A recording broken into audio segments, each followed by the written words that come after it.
Good evening, and welcome to the City of Asheville's Annexation Public Information Meeting.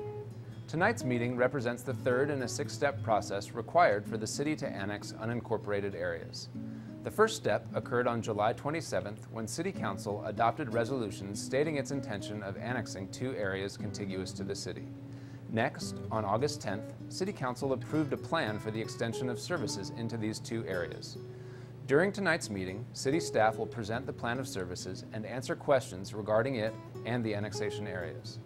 Following tonight's meeting, on Tuesday, October 12th, City Council will hold a public hearing where affected people may address City Council regarding the proposed annexations.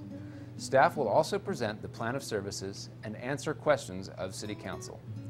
Following the public hearing, at a separate meeting scheduled for Tuesday, October 26th, City Council will consider adopting ordinances to annex the proposed areas and determine when these areas will be brought into the city. The final step is implementation of the services plan.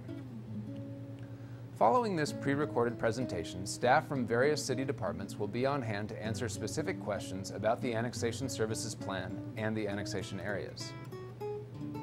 What is annexation? Simply, it is the extension of a city's corporate limits. The areas the city proposes for annexation must be developed to urban standards as defined by the state. Once annexed, property owners and residents are entitled to city services. They are also subject to city taxes and ordinances. The authority for cities to annex is established by North Carolina state statutes. These statutes state that the purpose of cities is to provide services necessary for sound urban development, which is essential to the economic development of the state. The statutes recognize that residents and property owners within areas adjacent to the city benefit from city services and therefore have the responsibility for sharing in the cost of those services.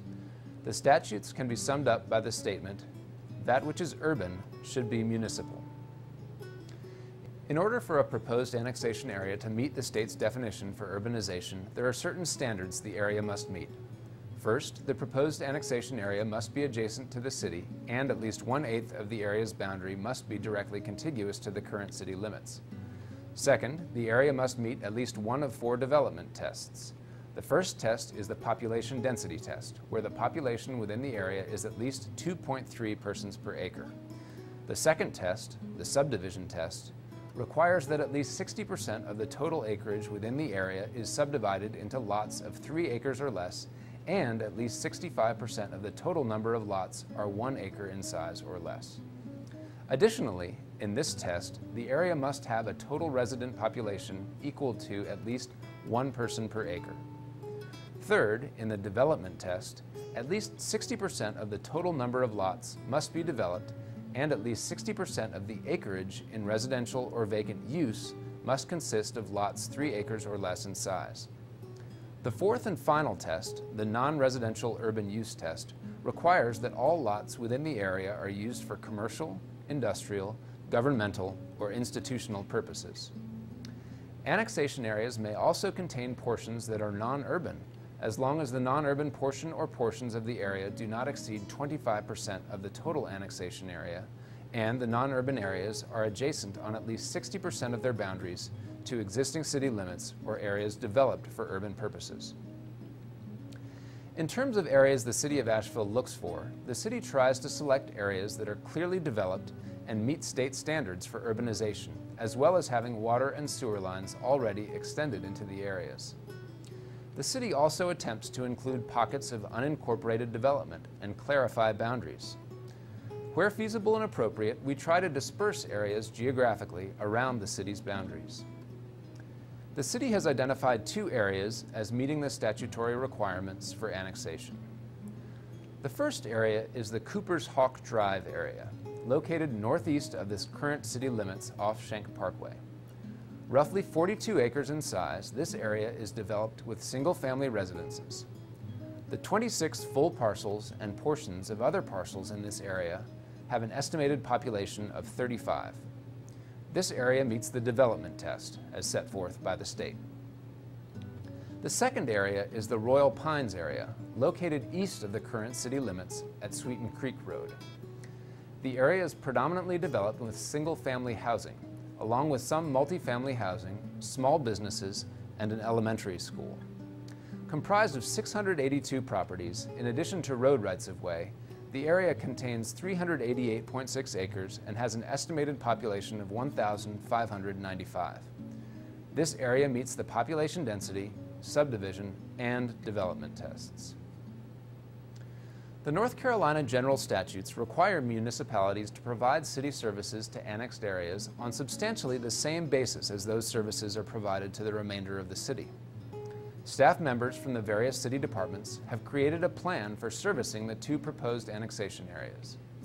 A copy of this plan for services is available online, but to provide a brief overview of the services the city plans to provide to these areas, they include police protection, configuration of patrol districts covering the proposed annexation areas so as to provide for effective manpower deployment and a balanced response time to calls for service. Adding one additional police officer to the department. The addition of one additional officer will allow the department to maintain the current ratio of calls for service for each sworn officer. Fire protection. Expansion of the city's fire department, absorbing the annexation areas into adjacent station service zones. Both proposed annexation areas would be served primarily by Station Number 4. Offering negotiated contract opportunities for 5 years to the rural fire district that presently serves the annexation areas. Solid waste collection. To service both areas, an additional automated truck and leaf truck will be purchased. 3 additional positions will be added to provide trash, brush, and leaf pickup to residents. Street maintenance. A number of street repair and construction improvements are proposed for the annexation areas as streets now serviced by North Carolina DOT become city streets. Existing street lights will be taken over by the city. All proposed improvements will take place during the first 2 years following annexation. The city will provide new street signs and markings in many instances as determined by the traffic engineer. Water distribution. Fire protection improvements, 3 additional fire hydrants and an additional water line, are proposed for the Royal Pines area. Potable water and fire protection service are available to the remainder of the proposed annexation areas on substantially the same level of service as other parts of the city. Sewer collection. Sewer line service is available to the proposed annexation areas on substantially the same level of service as other parts of the city. Therefore, no sewer system improvements are proposed.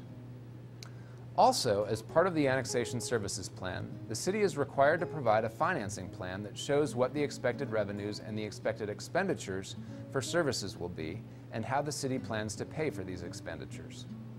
This slide represents the revenue summary of the Services Plan. It includes revenues expected from property taxes, the city's share of the state utility taxes, the city's share of sales tax and Powell bill money from the state, and revenues from fees, charges, and permits. The total expected revenue generated by the proposed annexation areas on an annual basis is estimated at $888,383. The impact for individual property owners depends on multiple variables. The expected city expenditures for services are broken down into 2 types: those that will occur annually and those that will require one-time capital expenditures. Annual costs are associated with the salaries of additional public safety and sanitation staff needed as a result of the increase in population, fire contracts, street lighting, and solid waste and recycling costs. These total $395,463 for the first 5 years and $297,549 after 5 years.